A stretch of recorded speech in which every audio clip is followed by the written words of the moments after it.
Good morning to you. For Telesur, I'm Reagan Devines in Caracas, Venezuela.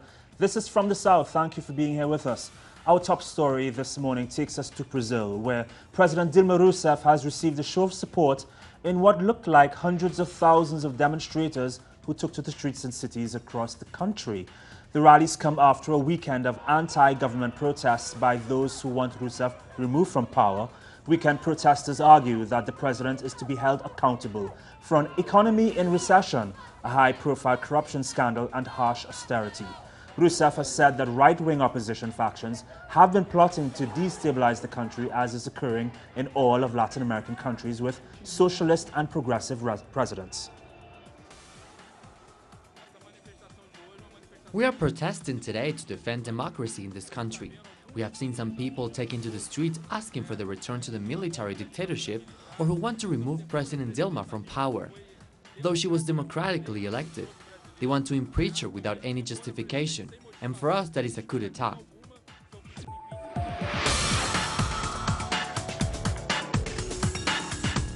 We continue in Latin American news coverage in Venezuela, which is another country seriously affected by a right-wing opposition. Claims there that the opposition is financed by the US and Colombia, all to topple the government of President Nicolas Maduro, after 2 days of presenting evidence against Colombian paramilitaries and the claims that they have received funding from the US Embassy in Caracas.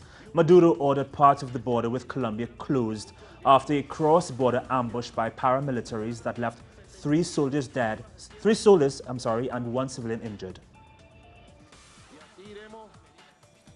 The measures we are enacting are for the well-being of the people, to guarantee the peace throughout the border region. One of the measures is the restriction of heavy transit for merchandise throughout all the border regions. President Maduro also instructed his foreign minister, Delcy Rodriguez, to contact Colombian officials to coordinate efforts at the border. He said special troops will be deployed to arrest the attackers and that he expected cooperation from Colombia. The border is also widely used by smugglers that resell Venezuelan gasoline and other basic goods in Colombia at a profit at about 3,000%. Colombia's foreign minister, Maria Angela Huguin, said she's spoken with Rodriguez. We have talked with the Venezuelan foreign minister, and we have set an early date for a possible meeting on September 14th. We would be gathering the foreign ministers to touch many of the sensitive issues with regards to the border, and we really want to reiterate to the Venezuelan government that we will work together. And now to Ecuador, where even right-wing insurrection, even after that, has left 116 police and security forces injured. Protest action continues. In the next few hours, an indigenous assembly and march are expected to take place. The indigenous movements, CONI and Ecuador, which have been supporting the right-wing destabilization attempts against the democratically elected administration of President Rafael Correa, claim they want to see reforms proposed by the head of state dropped.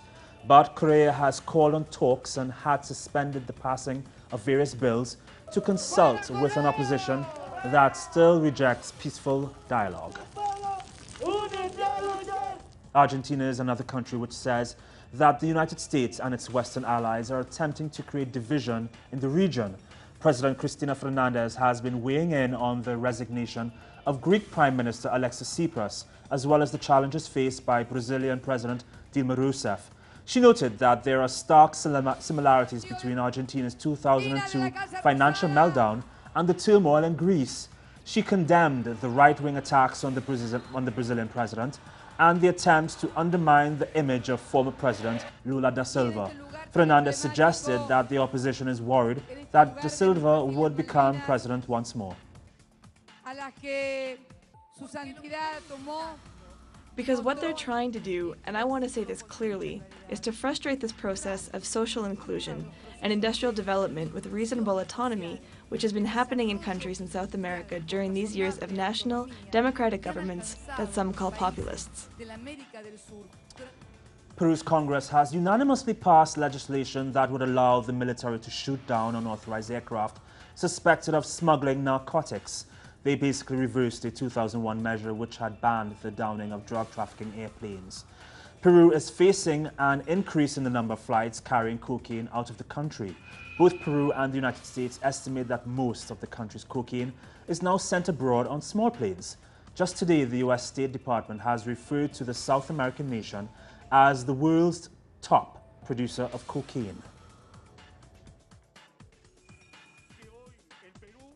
Today, according to the United Nations, Peru produces 320,000 kilos of basic wash paste of cocaine. But those 220,000 kilos, there have been a phenomenon in the past 3 years. Before, most of it would exit the country through the sea. Today, Mr. President, it goes out by air. They estimate 180,000 kilos exits on these small planes that enter Peruvian airspace illegally, violating our airspace.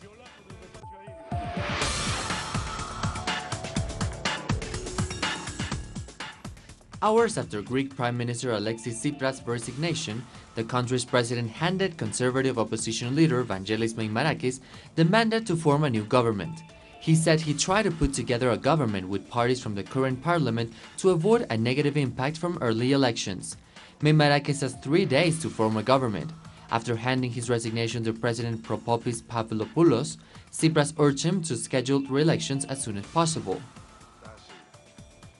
As a future majority party leader, I consider it my political obligation and responsibility to exhaust all the options in case that the current parliament can give a solution, and so that we have an idea of what can be done after the next elections. The Syrian army condemned Israel's attacks on Golan Heights, saying 5 civilians were killed. Israel claims they killed 4 Palestinian militants. Israeli forces found a series of military targets in retaliation to what they say was an attack launched against their interests by an Iranian-backed Islamic militant group. Israel carried out a massive 2-day attack in Syrian territory. The Islamic Jihad denied responsibility in the rocket attacks on Israel. Well, I have to say it's unique in this area. It's in the Upper Galilee, and sometime this afternoon, 2 hours ago, 2 Katyusha bombs fell in this area right behind me, which is, I would say, the eastern side of the Upper Galilee, and it came from Syria.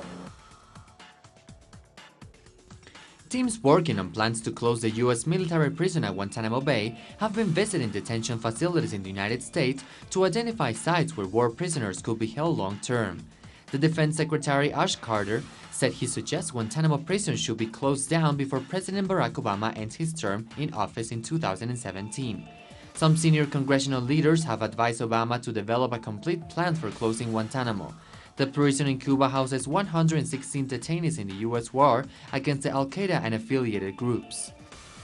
Ultimately, the facility surveys will provide me, the rest of the President's national security team, and Congress with some of the information needed to chart a responsible way forward and a plan so that we can close the detention facility at Guantanamo and this chapter in our history once and for all. Drought striking California has yet to see the worst. A new study revealed that the drought will continue to affect the U.S. West Coast state. But that's not all. Since California have resorted to increased consumption of groundwater due to the drought, part of the states are sinking. The most serious subsidence is being observed in the San Joaquin Valley. Parts of this area are sinks up 2 inches every month.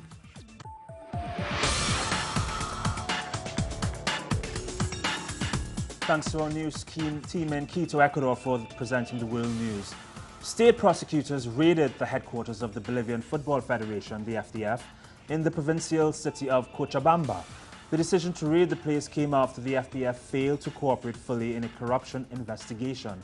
Police arrested the head of the FDF, Carlos Chavez, on July 17th on graft charges that were linked to an alleged scam involving a charity fund set up for the family of a fan who died at an international match. Bolivian prosecutors allege the fan's family never received any money from the fund. Right now, our prosecutors from the Public Prosecutor's Office are raiding the Bolivian Football Federation in Cochabamba. At various times, we've sought information from the heads of the Bolivian Football Federation, and in reply, we have received incomplete answers, just some simple photocopies. There has been a negligent attitude from the previous heads of the Bolivian Football Federation. More on these and other stories on our website, telesurtv.net/English. For Telesur English, I'm Regan Devines. We'll have another news brief for you at midday.